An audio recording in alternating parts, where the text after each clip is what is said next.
Welcome to tonight's live stream. I'm going to get started in a minute. I just need to let everybody on social media know that the stream is getting ready to start.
What's going on, G-Mac? Glad to see you here.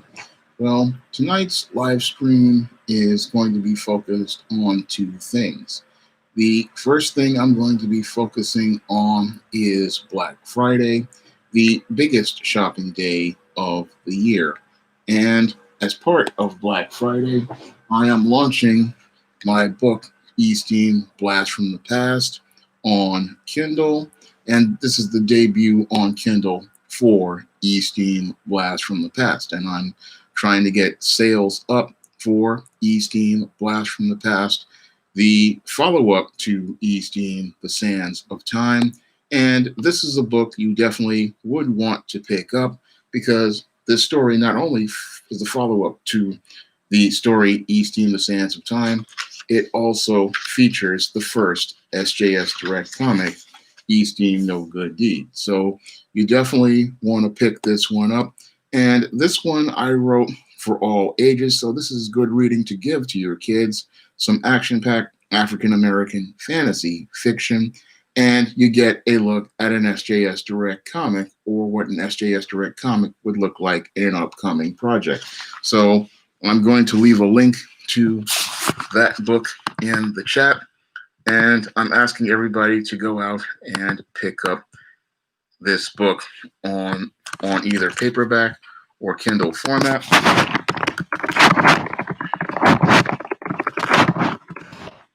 It's just great fun reading, and as part of Black Friday, it's if you want to put some money into something, put it into a Black-owned product from a Black creator, and this is a product you definitely want to put an investment in. You also would like to head over and pick up another SJS Direct book, Eternal Night. This is the most successful book that was launched on SJS Direct so far. And this is one that I'm getting a lot of positive feedback from readers, and they're all telling me they're really enjoying Eternal Night. And this is a book that you definitely, if you like vampires and horror, you're definitely going to enjoy this book. So you definitely want to pick this one up as well. And again, this one is on Amazon as well in paperback, and you can get this one in paperback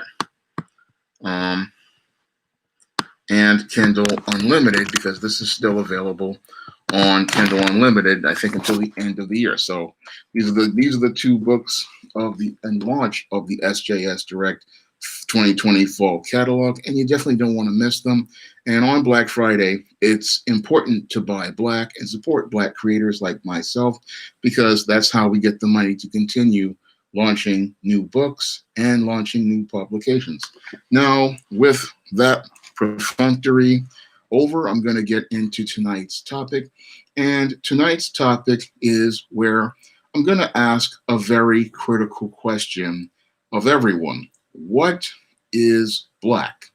And the reason why I'm proposing this question is because after listening to your Joe Biden and him making the statement, if you don't support him, you are not Black, I have to ask that critical question: what is considered Black? Because this is a question I've had to ask myself ever since I was 12 years old, because oftentimes what is considered Black is something that is very subjective, and we don't really get a really true definition as to what is considered to be actually Black.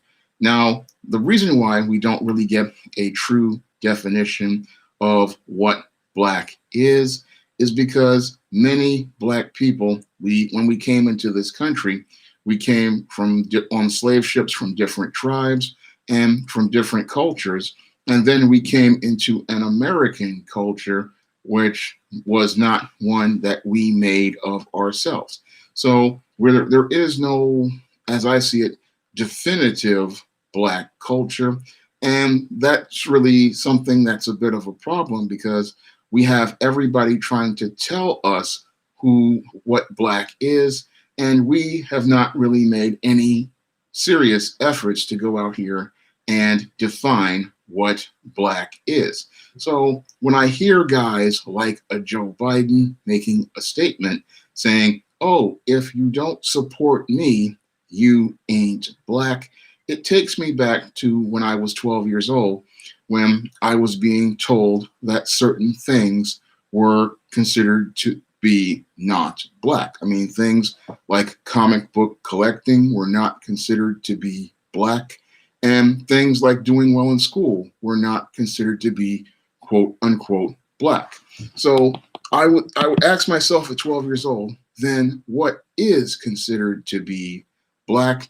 Why is it? And I would always ask myself, why is it that when somebody wants to go out here and speak a certain way, dress a certain way, or act a certain way, this is considered to be so-called white?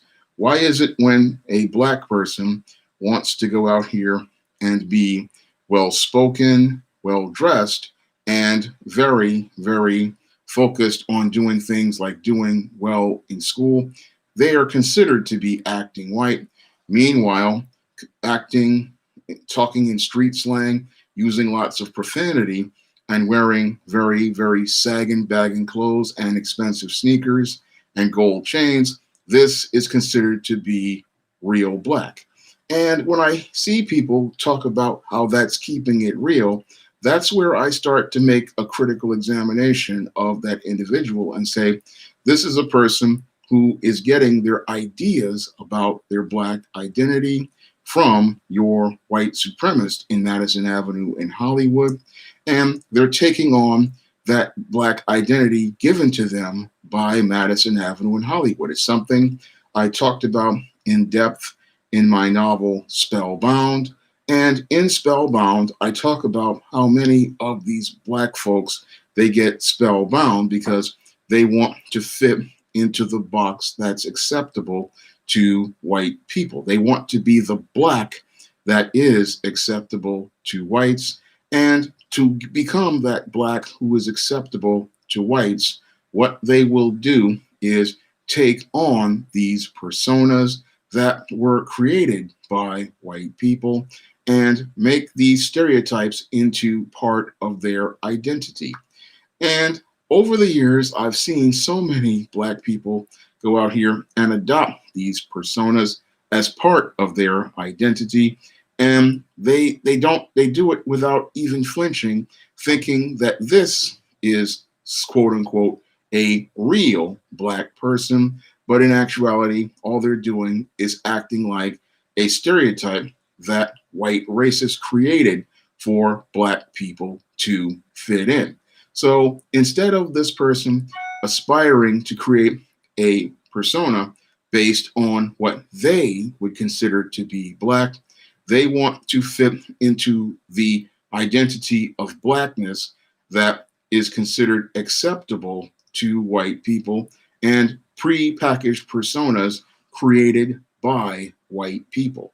So instead of them becoming the black that they want to become, they wind up becoming the black that the white supremacist wants to see. And when I think about that, it's just really sad because instead of black people going out here and becoming who they want to be and working towards actualizing their potential and creating their own culture and identity, what they do is adopt these personas based on stereotypes that have been created ever since the days of the antebellum South, when your racists would go out here and create these caricaturized images of black people and then make these images that are basically mockeries of black people and make them out there to be what they want to see black people to be. They don't want you to see who you really are or who you could really become. No, what they want you to see is this persona that makes these white people and these, especially these white racists, feel comfortable and seeing these types of personas being what they consider to be quote unquote black. And one of the things that I find to be really interesting is that when I heard your Joe Biden make that statement, it just showed me that he doesn't consider anybody black unless they quote unquote support him. And then I thought about what your Barack Obama said when he talked about black men who supported Donald Trump. And that statement he made about black men who supported Donald Trump, about how they were interested in only your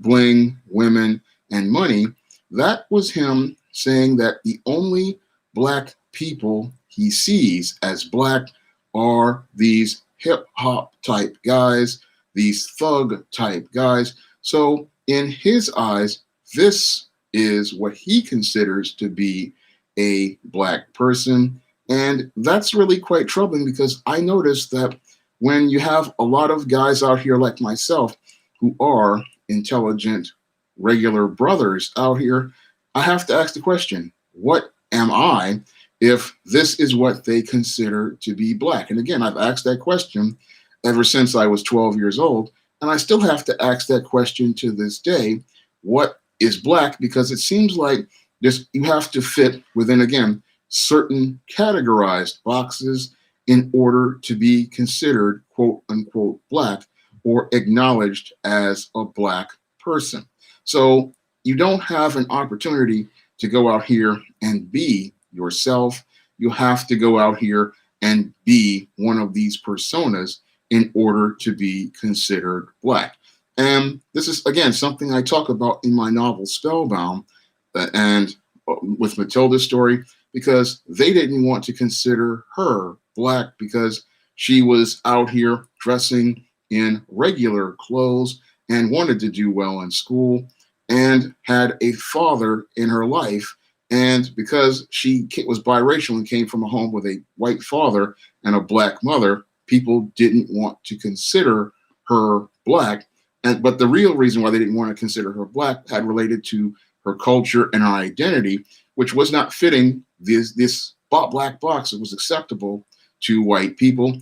And it seems like only a handful of these personas are considered to be black.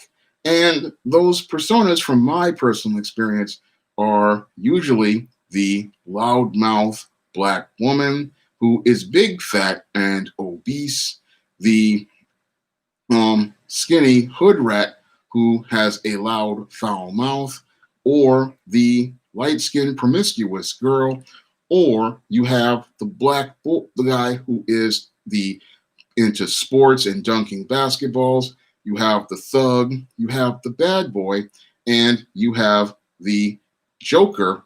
You have, which I'm not, what is just called, the coon. Usually you have these people, and they all usually fit into old stereotypical roles that white slave masters created during the antebellum South when they were creating the minstrel images.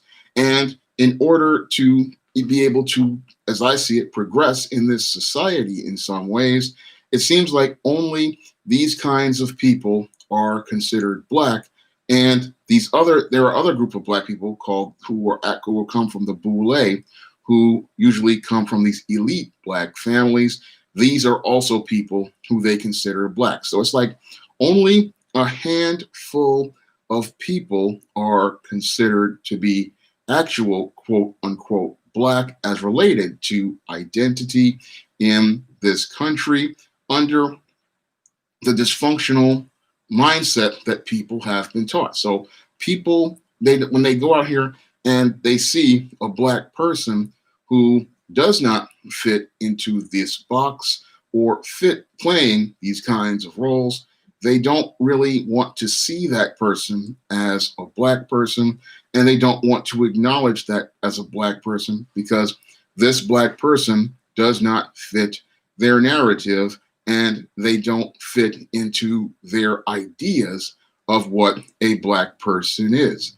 And this is where we get the real issues, again, as related to identity with black people, because those black people like myself who go out here and want to go out here and be their very best, we're told that we are not acting black or not acting real.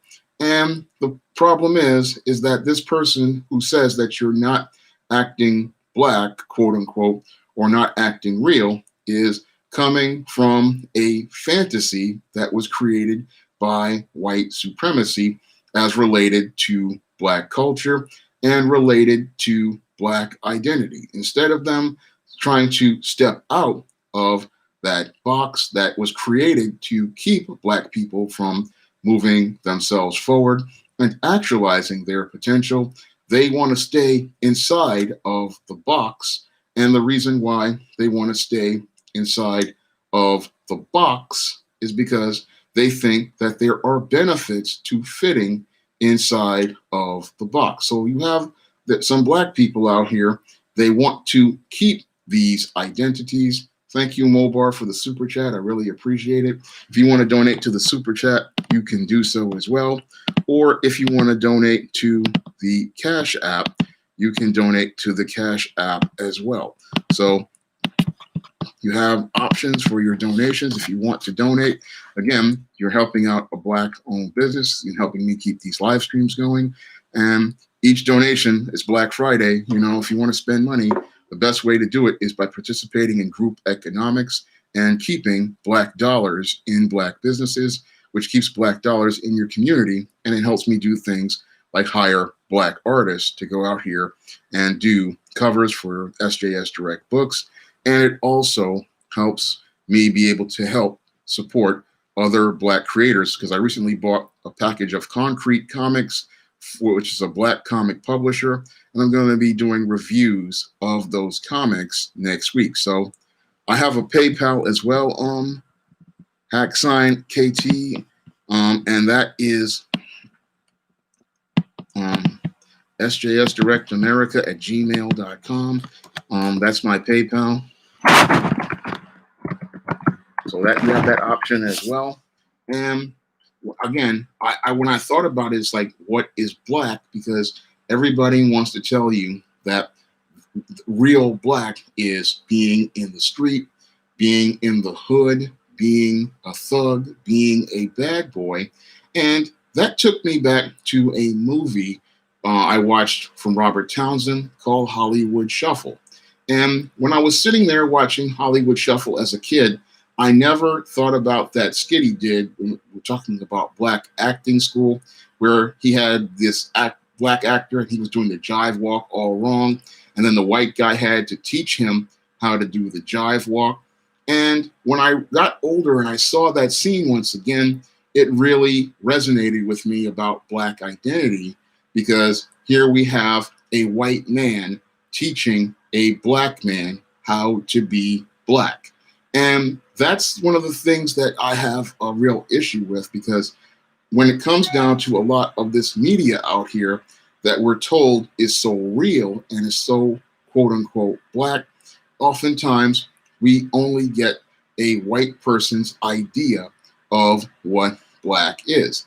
And as I've done my research on a lot of the quote unquote Black media out here that was considered to be the cool and urban media, like your Donald Goines or your Iceberg Slim books, I found out that the owners of that publishing company, Holloway House, these were white owners who owned this publishing house, and they published books that fit their narrative of what they wanted to see as Black or quote unquote authentic Black.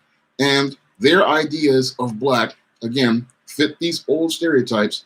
And that's why we got so many books that featured pimps, so many books that featured prostitutes, so many books that featured hustlers. And these were the kind of books that were promoted during the late 60s and the late 70s to Black audiences as the so-called Black experience.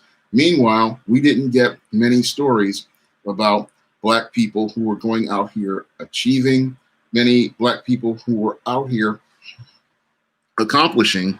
Let me see, hack sign. Let me go over here to PayPal. And we didn't get many things about Black people starting Black-owned businesses or building family.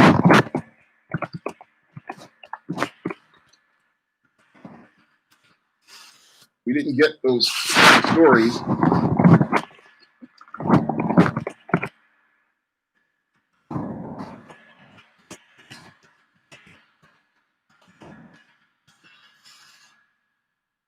because those publishers didn't want you to see those kind of stories. So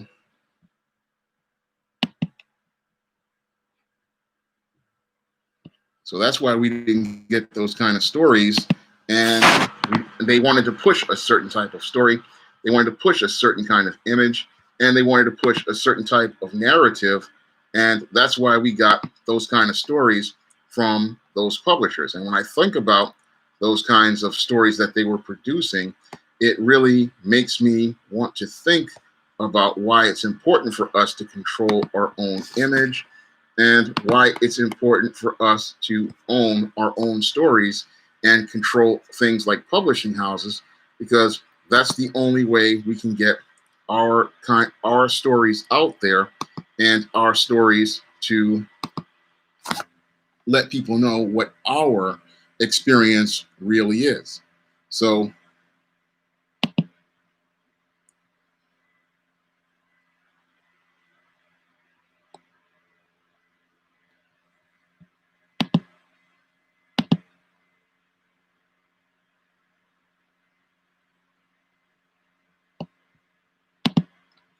but yeah, Hexine, yeah, my avatar I think is E. Steeman John Haynes. That's the avatar I have. It's a princess, Egyptian princess. So that's true, Anthony Bates. That is them projecting their inadequacies on us and their ideas on us. So we don't get, authentic ideas about ourselves, and we don't get to see what we define as Black. And that's one of the big problems with your kids when you put them in front of a TV and they start buying into media, and you put them in front of a TV screen and they're not given any sort of guidance. They start to buy into all of these kinds of ideas that tell them, oh, this is real Black. But what you're seeing is a white person's idea of what Black is and not an idea of your own. So instead of you seeing your idea of what Black is, you're seeing somebody else's idea of what Black is.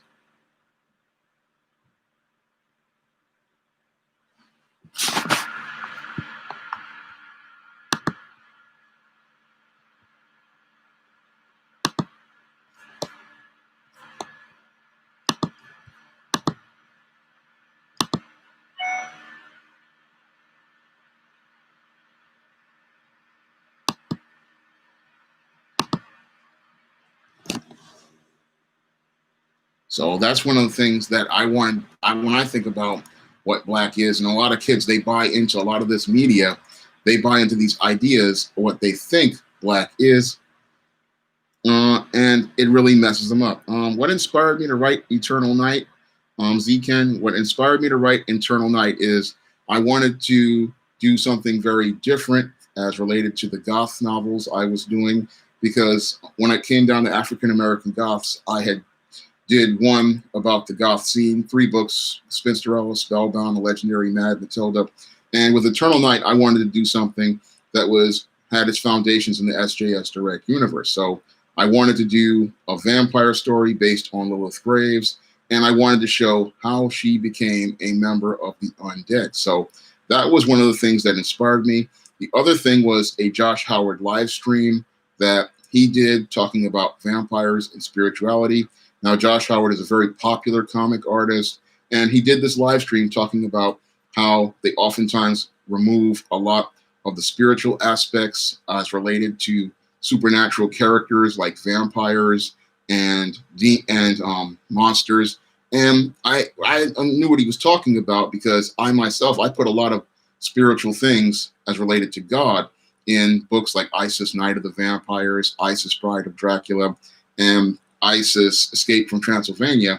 And I wanted to take things to another level with Eternal Night by showing you how the vampires are rooted in spirituality, because Dracula made a deal with the devil in order to get his powers. And I wanted to show how these powers were related to Satan, and how these powers of vampirism, how they corrupt people in a spiritual fashion. So that's the thing that really, those are the 2 things that inspired me to write Eternal Night. Was I wanted to really focus on those spiritual aspects as related to the vampire.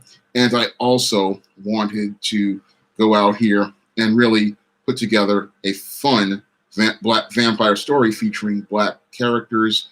And I really wanted to put something together as related to African American goths to show that there was some diversity in the subculture. I didn't want everybody thinking every woman in the goth scene was just like Matilda Crowley. I wanted them to see that there are a diversity of thought as related to people in the goth scene, because I've talked to so many people in the goth scene, and they have different beliefs, different ideas, and I wanted to make sure that people saw all the different aspects of the subculture and the people in the subculture. And those are the things that motivated me to write Eternal Night. And I also wanted the challenge of writing a horror book, and it's a lot. It was a lot of work putting that book together, but people love that book.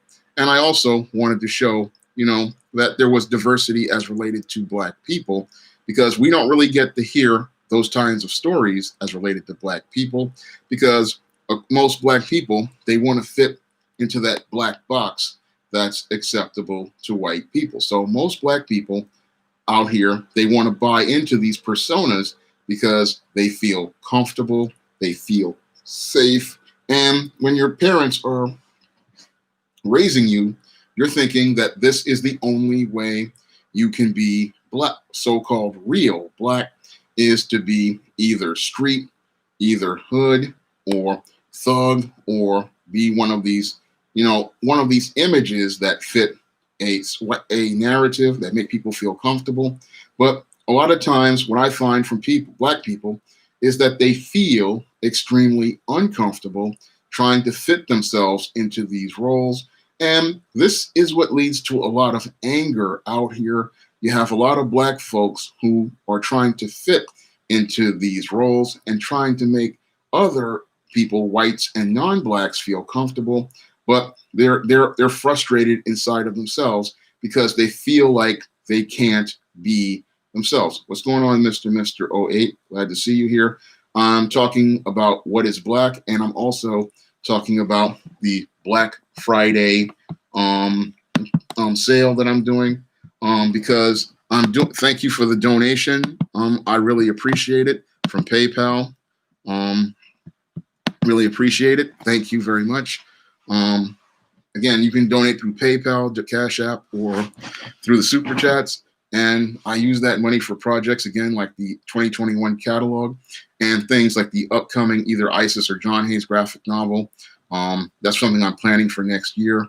But when I really, again, one of the reasons why I do SJS Direct Books is because I want to bring diversity to Black people as related to diversity of thought, to show us that we are more than what people like a Joe Biden or a Barack Obama want to say about us, and that their definition of Black, it can't be our definition of Black, because if we put ourselves into these boxes, we're really limiting ourselves, and we're really limiting our ability to actualize our potential, because to fit yourself into somebody else's box and have them tell you what Black is. Thank you, Trex, too. Really appreciate the support from a Black Jamaican. And I would really appreciate the support of everybody out here. Again, you can donate to the Super Chat, the Patreon, the PayPal or the Cash App. You have your options. And, it's Black Friday, and part of Black Friday is helping Black-owned businesses, and that's something we really need to do. And that's something that wasn't talked about in things like those Holloway House books or those blaxploitation movies, which oftentimes showed us a big bad Black man beating up on a so-called Mr. Big white man, or taking on some sort of drug syndicate, or wanting to be a part of a drug syndicate. Those aren't our stories. Those are stories that white people created to fit us in order to make themselves feel comfortable. Our stories about us trying to go out here and go to college, us trying to start Black-owned businesses, us trying to be fathers in the community. We don't get many of those stories told out here, and those stories oftentimes don't get a mainstream audience. And I find it interesting that those stories, they don't get put out here. And I believe the main reason why those stories don't get out here is because these stories just don't fit the narrative of the mainstream as related to what they want to see a Black person be. So they don't really want us to see certain stories about Black people.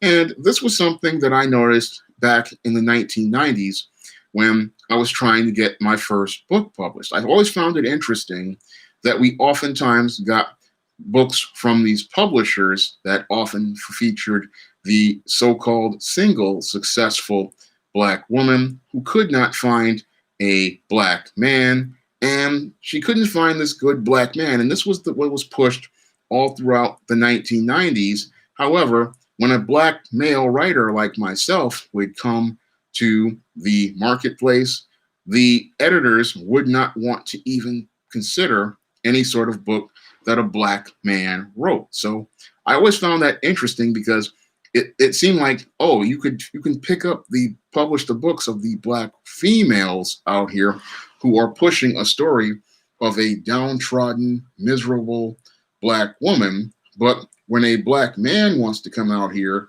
and he wants to present a story of Black empowerment or a story of Black love, he's not allowed to come to the forum. And the reason why he's not allowed to come to the forum is, one, because he's representing an image of Black manhood and Black masculinity that does not fit the narrative, and two, because he's somebody telling a story that does not fit the narrative that, and thank you, Autobot Jazzman 98 for the super chat, that it does not fit their story. And this is one of the reasons that I believe I got so many rejection letters in the 90s, was because here I was, a walking, living, breathing Black man who was well-spoken, highly intelligent, and could go out here and tell a story about Black life and the Black experience, and was not fitting their narrative as related to Black men. Now, when you have a living, breathing Black man who comes from a place like the South Bronx and has grown up in poverty, and then is talking about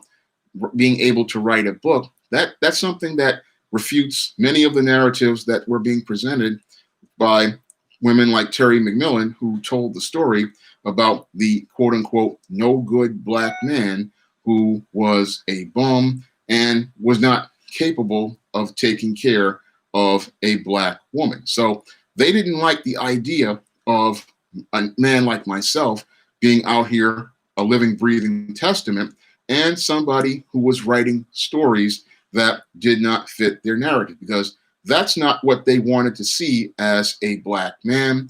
No, what they wanted to see as a black man in the 1990s primarily was your thug, was your bad boy.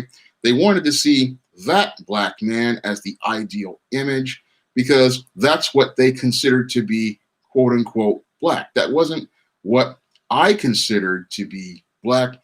What I considered to be black was being who I was, and I wanted to present that out there in my kind of stories, but those stories did not fit the narrative. And sadly, we had so many millions of kids go out here and they would buy into the narratives that were presented, the gangster rap, the thug culture, and they thought that that was real black, and they didn't understand that real black is not something you see in mainstream media, because mainstream media is not owned by us.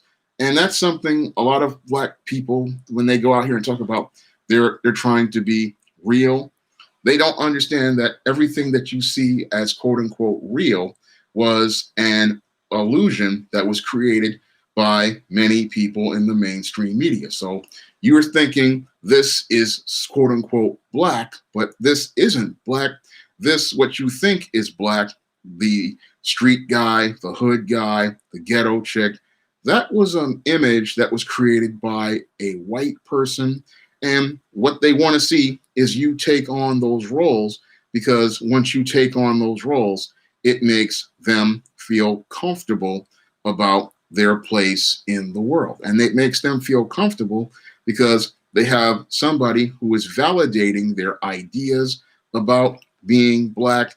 And when they have somebody out here validating their ideas about being black, this is something that they go out here and they're feeling secure in their place in the world. But when you have somebody who isn't playing the role, this makes a lot of these people out here, especially a lot of these racists, uncomfortable because there's somebody who isn't following the script. And when you have a black person who is out here and they're not following the script, this is something that they can't deal with, because they cannot deal with it because there's no pre-programmed response they can give, and there's no way that they can weasel out of dealing with that person, because you're no longer dealing with a person who's playing a role that is caricatured.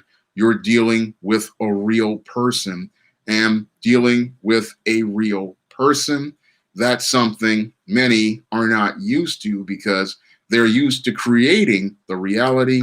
And when they see a person like myself, it shatters their perceptions of reality. And that's something like the Matrix. You know, you have people who are plugged in and they have these blue pill responses. They want everything to fit in a pre-programmed way. And when you have somebody who does not fit into the box, then what happens is they have to deal with somebody who is too real for them. And they just can't handle it. They can't process it. They are used to the black that they are seeing in media. And when they see a black that does not fit that, this is what makes them all uncomfortable. And it makes some people so insecure that they start acting out, because they just cannot process the idea that here is a black person who is not following the script. Here is a black person who is not following the story. And here is a black person who is not fitting into the definition of the narrative. Code Ref, I'm not from the Soundview area. I originally came from Morrisania, and I'm in another neighborhood right now that I can't talk about. I'm in Parkchester. So I came from Morrisania in the South Bronx, so that's where I used to live. And again, I don't fit their narrative. And I didn't come from one of these, these elite black groups where we're out here, because you have a lot of elite blacks out here. And those guys, they come from elite families. And they are also considered to be the definition of black. So they have different roles for black people. And what happens is you have a lot of black folks who they want to fit into those boxes. And they think that by fitting into the boxes, they will be accepted by white people. And that's their main incentive for acting in such a stereotypical fashion. And, excuse me, that's one of the reasons why a lot of people don't want to come out of these boxes, is because they believe that if they stay in the box, they can advance socially, and they believe they can get the ultimate prize, which is social acceptance by white people. That's why they want to fit into the black box, is because they want that acceptance by white people. And the ultimate thing for them is not only the acceptance, but getting the approval of those white people. So the white people that they want the approval of aren't really tangible white people. These are imaginary white people. And when they see a real white person, they project their ideas onto that tangible white person and try to make that into reality. Because a lot of people who are really confused as related to black identity, they want that social acceptance, and they want that social acceptance from a white person more than anything.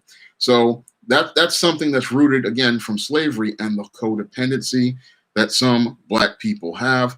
They have this codependent mindset of they want to get this white social acceptance and that white approval, and they're willing to really turn their whole identity into this persona just to get that acceptance and approval.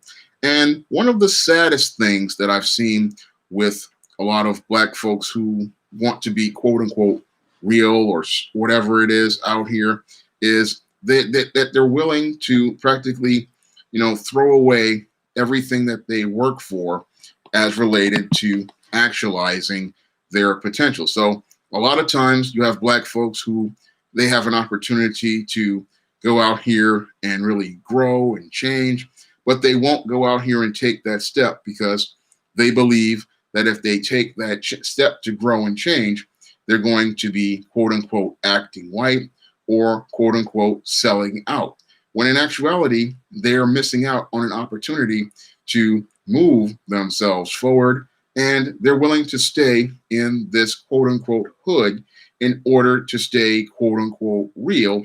But they don't understand that the reality that they're in is a matrix, and this ghetto matrix is just meant to keep you from actualizing your potential and be staying in this box. Because what makes you a black person is really based on your values and what you have grown up to learn.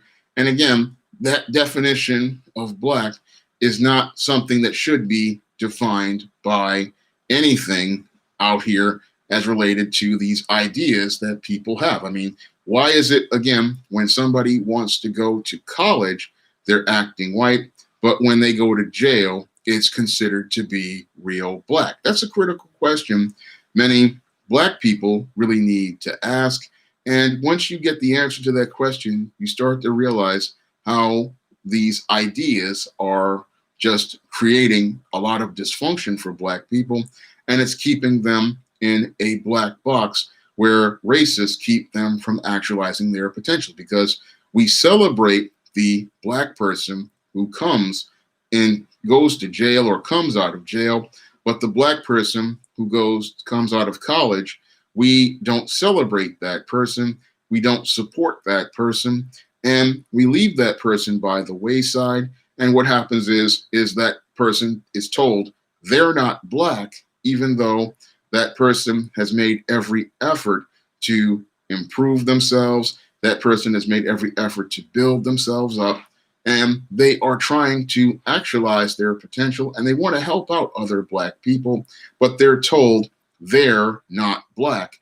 And when a black person opens up a black-owned business in the community, they're told they're not black. And that's really troubling because everybody else out here, when you have Hispanics who open a business, they are seen as Hispanic. When an Asian person opens a business, they're seen as Asian. There's an Indian person is seen as Indian. But the black person, when they open a business, they're not seen as black. And that's something really troubling as I related to black people, because we need to start really looking at this definition of black. And we really need to understand that this definition of black is really rooted in white supremacy. Thank you, Wrestling Superstar 83. He says, hello, Mr. James. You really present great points on the definition of being black. Thank you for your commentary. I have to go, but I wanted to acknowledge and support you. Have a good night, sir. Thank you very much for the super chat. I really appreciate it. And I had to do this one about what is black, because when I hear people telling you that you're not black for supporting such and such candidate, it takes me back to junior high school when I was told, oh, you're not black if you do this. And when I was in high school, you're not black if you do this. And I look at it and I go, why is that? Why is this considered white and this is considered black? But why is all the bad stuff considered black? And why is the so-called bad stuff considered to be so-called cool to black people? And again, all you have to look at this black identity and see how it's rooted in white supremacy. And you have to think about how the white supremacist is trying to manipulate you into believing an idea about black that really is not there. Because, we got 40 in the chat and the 23 likes. Let's get the likes up to 30 at least. I mean, guys, just put the likes up. It goes a long way in helping the channel. But when you have black people out here and they don't really understand what black culture was really rooted in. I mean, as somebody who has studied black culture for over 25 years, I learned that our true black culture has always been rooted in academic excellence. It has always been rooted in black people working hard, and it's always been rooted in family. But you wouldn't hear that from much of your mainstream media, which tells you that black is about the hood, black is about the streets, black is about going out here and committing crimes, black is about illegitimate children. And when you start to take a look at these statistics, you start to see that these are not real black ideas. These are white supremacist ideas, and they want to project these stereotypes onto black people so that white people won't feel bad about their own communities and their own indiscretions.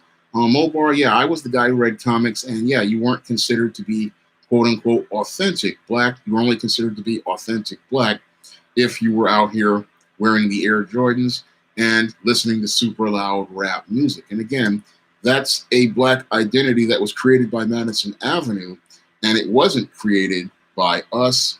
And when you look at when I would look at guys like Bill Cosby and different Robert Townsend, I would and I watched their films, I would see that there was more to black than what was presented in a lot of the mainstream media. And a lot of the black-owned mainstream media, especially the ones owned by black men, they were trying to show you that there was more to being black than what you would see in much of the other mainstream media out here, which only showed you the black man as a thug, or the black man as a criminal, or the black man as a jive time dude, or a deadbeat guy who didn't take care of his children. They would show you those images of black men, but they would rarely show you the images of black men who were fathers, husbands, business owners, entrepreneurs, inventors. We had the black man invented the cartridge, a black man invented the super soaker. Those black guys didn't get as much press as the basketball players or the baseball players or the street dudes. We didn't get to see those kind of guys, but the basketball players, the street hoods, all those guys were considered black. But the guy who invented the super soaker, nobody talks about him. The guy who invented the video game cartridge, that was a black man. And many of the black men who worked in IT and tech, nobody talks about those black men, and nobody talks about those black people who were out here every day in different kinds of professions or different kinds of lifestyles, we get told that those people, they aren't quote unquote authentic black, but those black people working behind the scenes, those black people have gone out here and made great contributions to society, but we don't want to talk about those people and we don't want to say that they're black. And that's really sad because, you know, it's like we only want to see a certain group of people who are out here fitting a certain narrative as black, but we need to start to see a bigger picture as related to who black people are. I mean, that's one of the points I made in my novel Spellbound, you know, as related to the concept of the darker shade of black. And the concept of the darker shade of black was all about giving you the idea of you defining your own blackness. And that's when you start to say, I'm not going to try to fit into this black box that's acceptable to white people. No, I'm going to try to be the black man or the black woman that God wants me to be. And I'm going to go out here and define my own blackness by God's standard and not by some white person's standard and fit into their tiny little boxes. Their tiny little boxes are nothing compared to what God has as related to the definition of black. And you come from a great lineage of great black people. And again, we barely skim the surface as related to black identity in most of this mainstream media. And that's one of the reasons why I go out here on the SJS Direct imprint and try to make different types of stories about different types of experiences, why I try to do things like African-American fantasy, like the ISIS series and the Eastern series and the John Hayes series, or vampire books like Eternal Night, or books about the Black Goth subculture like the Spinsterella trilogy. I really want black people to start to see that you're more than somebody in the ghetto. You're more than somebody in the hood. You can be more than a single successful black woman who cannot find a man. And there is more to life than fitting into these black boxes that are acceptable to white people. And there's more to life than just being a stereotype, because being a stereotype is a very empty and shallow existence. And why would you want to exist in a world when God wants to give you an abundant life? I mean, why would you want to exist living in somebody's bubble, trying to seek out the validation of an imaginary white person in your head, or mediocre white people that you see in real life? Why would you want to try to go out here chasing the validation and approval of someone else when you should be out here looking to find out what God's purpose is for in your life and finding out what his definition of black is for you? Because this whole fitting into this box, this is why so many black people, as I see it, are, in addition to the racism and white supremacy, are extremely frustrated out here. They feel like they have to fit into these boxes. They feel like they have to put on these roles. And these roles are choking people out, because when you become in this role, you're not a person. You just are out here a program regurgitating the same things over and over again. I mean, your thug and your good baby mama, they just regurgitate the same things over and over again as a pre-programmed response, and they stop ceasing to be persons. And it's like an NPC in a video game. They're just there to be pre-programmed to do whatever the white supremacist wants them to do and behave in the way that they want them to behave. And that's how their lives become existences, and they just live to be a part of a white person's program instead of trying to create their own code, because the foundation of a agenda and a program is a code. And when you have the people who are spellbound, they are just program parts of a code instead of having their own code. When you have your own code, you can go out here and you can be your own person. And that's how you become, again, the darker shade of black. And again, the darker shade of black is not about a skin tone. The darker shade of black is about identity.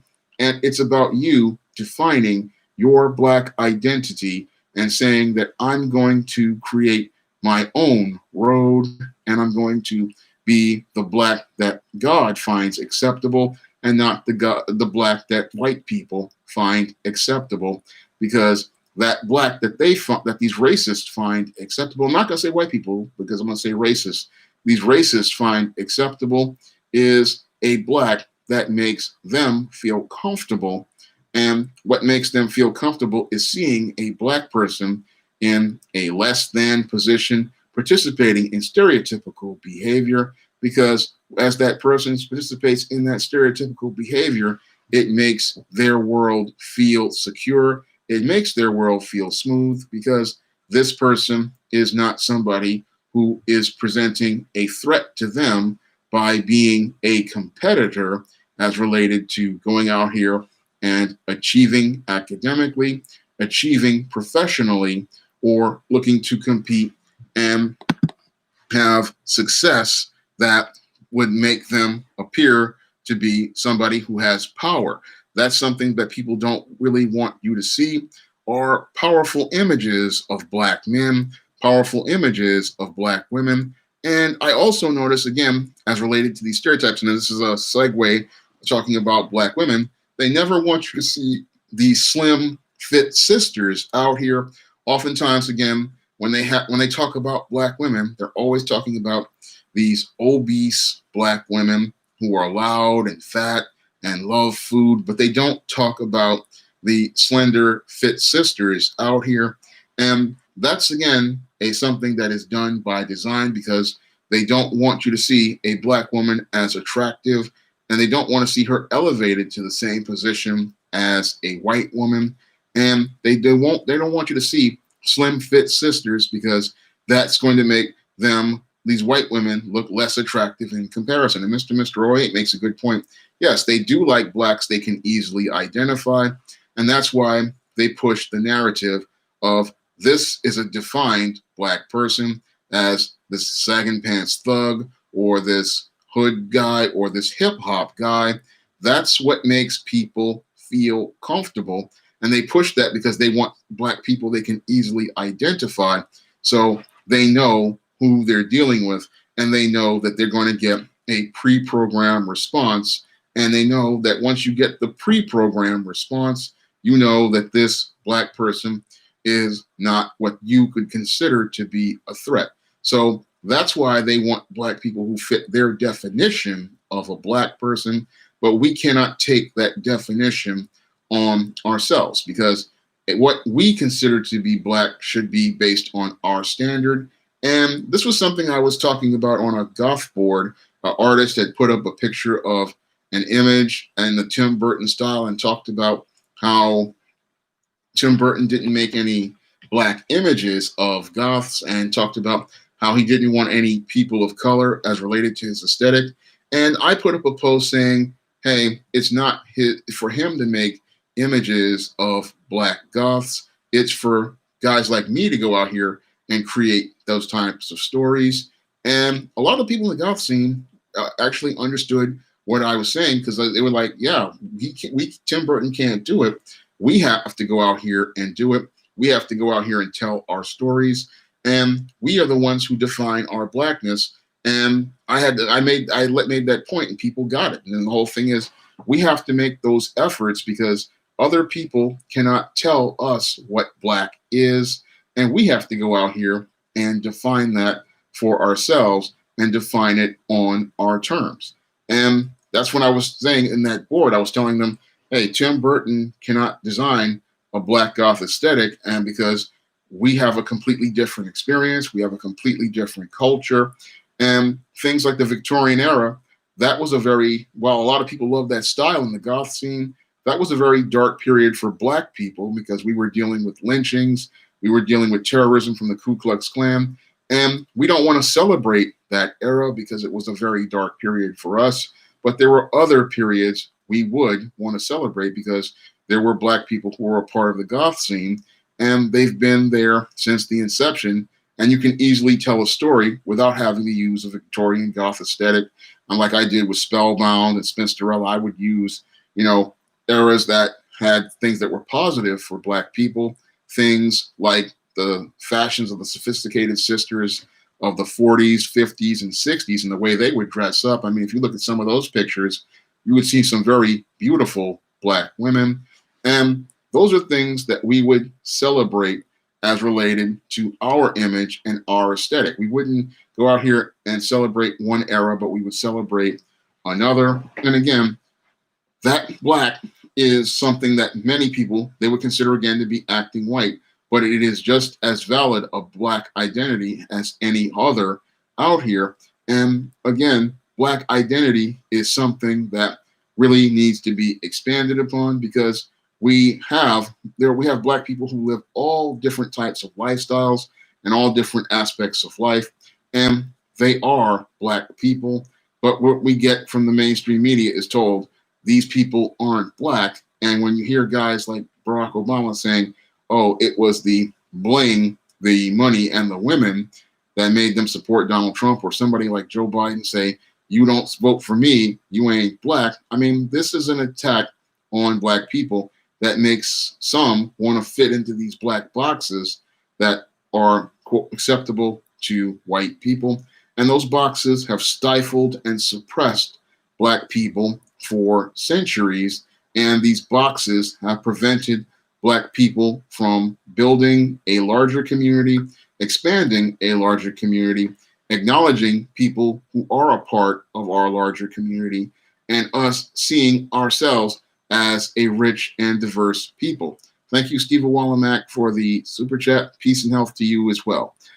Thank you again. I mean, for this, if you want to donate to the super chat, you may do so, or you can donate to the Cash App as well. So I am, I really, when I wanted to do this topic, because again, I grew up with this ever since I was 12 years old. You have people, they want to tell you some things are not Black, but why is it that some things are considered white, but the worst things and the worst aspects of life are considered Black? Why is it considered being a criminal is Black? Why is considered a thug being Black? Why is being part of crime being quote unquote Black and being real, but going to school, doing well in school is considered white, and going out here and trying to do things like build businesses or be a responsible father, this is considered to be acting white. We have to really start to take a critical examination of our perception of self and our identity of self, because the definition of Black is something that, again, we need to start making the definition of, and we need to start making the statement all about, because because the whole thing is, being Black is very positive, being Black is very beautiful, and your white supremacist, he does not want you to see the positive aspects of being Black. He does not want you to see the Black inventors. He does not want you to see the Black scientists. He does not want you to see Black writers like myself who are diversifying the Black book market and telling different types of stories. No, he wants to keep you on a plantation, pushing certain narratives that keep you miserable in his company and kept codependent, because all they teach you is a narrative of victimization. They tell you that Tyler Perry is a Black story, but your Tyler Perry oftentimes gives you the same old stories of a big Black brute husband beating up on a Black woman, and then a light-skinned savior comes to them. Meanwhile, I do a story like a Spellbound, which talks about how your Black culture is being run by a group of bullies and fascists who only want you to fit into the Black box that's acceptable to white people. Or I'm doing fantasy stories like Eternal Night, which show you a Black woman as her inner journey into the vampire world. Or I'm doing stories like The Temptation of John Haynes, which gives you another story of a Black man taking on the devil. They don't want you to see those types of stories, and they'll tell you, oh, that's not a real urban Black story, because the word urban is something they like to use. And they don't want you to see these kind of stories, because they present you images of Black people who don't fit the mainstream narrative. The whole idea is to keep you on the plantation, keep you buying into these roles, buying into these narratives, buying into these stories, and being the Black that makes certain people feel comfortable and makes you believe that there's only one way to be a Black man or one way to be a Black woman. So instead of you going out here and finding out what you want to be as a Black person, you feel like you're stuck in a box and you have to take on these prepackaged roles that make other people feel comfortable. But life is too short to try to make other people feel comfortable. You need to find your purpose as related to God, and you need to find out what God wants you to do and have that abundant life for yourself. Now, I'm gonna ask everybody to pick up a copy of the books in the SJS Direct Fall Catalog, E-Steam Blast from the Past, which is now available on Kindle. And this book features an extra story, E-Steam No Good Deed, the first SJS Direct comic. So I'm going to ask everybody this Black Friday to pick up a copy. I mean, we have 50 in the chat. This book is only $3.99 on Kindle. So if you pick this book up, I mean, it's cost as much as a comic book, and you're getting 2 E-Steam stories. So you're getting a really great deal on E-Steam Blast from the Past. And you can get the paperback as well. And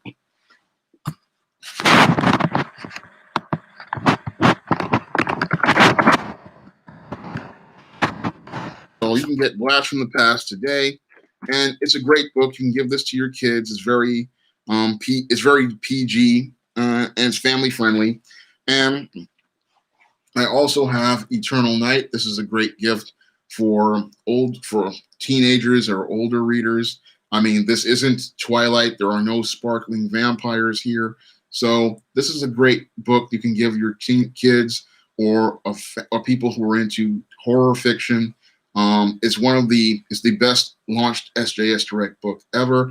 And you can get this book on Amazon today in paperback or Kindle, and it's on Kindle Unlimited. If you have Kindle Unlimited, you can read Eternal Night for free. So, Reginald, you did miss most of the show, but it will be up here all day, all night. So, Mobar, I'm not gonna be. I don't know if I'll be adding short comics to all the other books because they're really costly. This was basically the No Good Deed was basically a teaser to let people know what was coming in an upcoming ISIS or John Haynes graphic novel. So this was a sample just to give you a taste of what you would receive in an upcoming comic project, because next year I am trying to get ready to do a full comic project. I have a completed John Haynes script, and that may be the project that gets published. So I want to give people a taste, and this is going to be the backup story in the book. So I would like to do more comics, but it depends on the sales. So I need to see more sales. And if everybody in the chat picks up a copy of Blast from the Past, that will give me an incentive to go out here and be able to publish more comics. I really want to publish more comics because we need more Black images out here, and we need to get people to see that comics are not a quote-unquote white thing, that comics are an everybody thing, and we need more images of Black people out there. So I really want to see this book become a success, and I can only do that with your support. So I'm asking everybody to, $3.99 for the Kindle version is not that much. I mean, that's a cup of coffee, and that really helps me be able to go out here and do more comics and be able to pay more artists to do more comics, because I'd love to do more comics because I was a big time comic fan. Comics were how I learned how to read, and I would like to, do more comics. I also have other books that you can pick up this Black Friday. The Temptation of John Haynes is now available on Amazon.com in paperback. This was the first book of the SJS Direct universe, and this is great reading for everyone out here, and you definitely want to pick this one up. So I have a lot of other great books like the current John Haynes series book, John Haynes, The Man with Nothing to Lose. and ISIS: The Main Event. All of these books are on Amazon.com today, and with it being Black Friday, they're all great gifts you can give your family out here and share with your friends and stuff. And they're positive Black fiction, and they give you pictures of the Black experience you usually don't get in mainstream media, because we really don't get a lot of positive images in Black media, and we really don't get a lot of pictures of the Black experience outside of the hood, the streets, or these professional Black people. We really don't get to see how large the Black community is or how diverse the Black community is.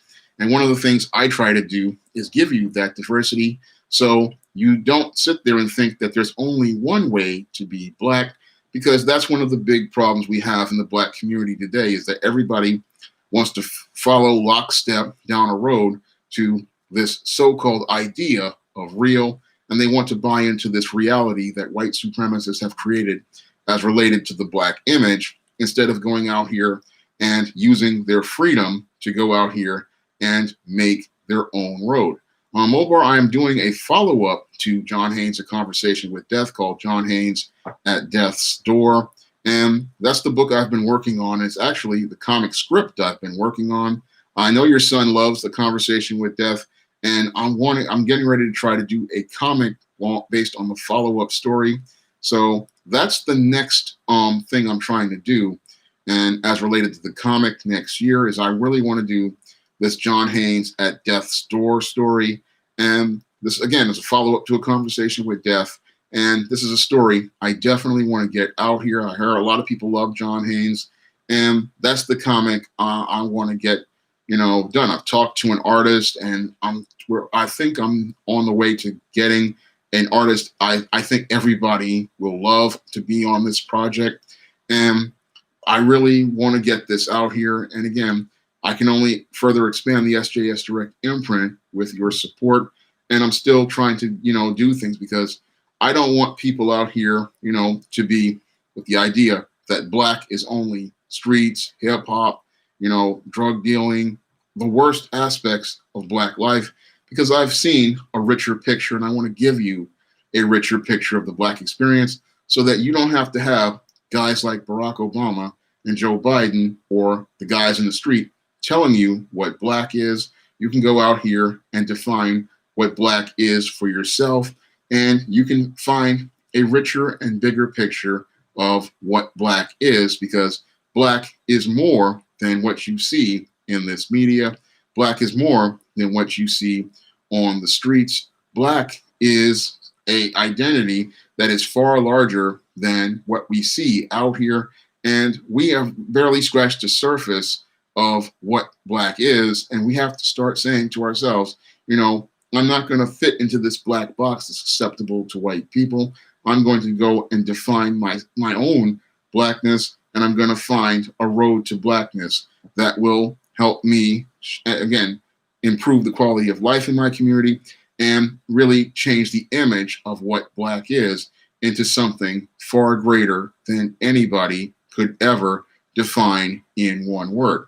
So I'm going to get ready to wrap up tonight's stream, and I want to thank everybody for coming out to tonight's stream. And I really, again, would love it if you guys would go out here and pick up Eternal Night or Eastine Blast from the Past, because I really want to get more readers on SJS Direct Books. And I have, again, a whole catalog of great books that make great holiday gifts. And with it being Black Friday, if you want to buy a great gift that's unique, you can pick up an SJS Direct book on Amazon.com, Smashwords, the iBookstore, Google Play, or Barnes & Noble. I thank you all for coming out to tonight's stream. G-Boot, you missed the stream, but I'm going to be back next Friday with another stream. So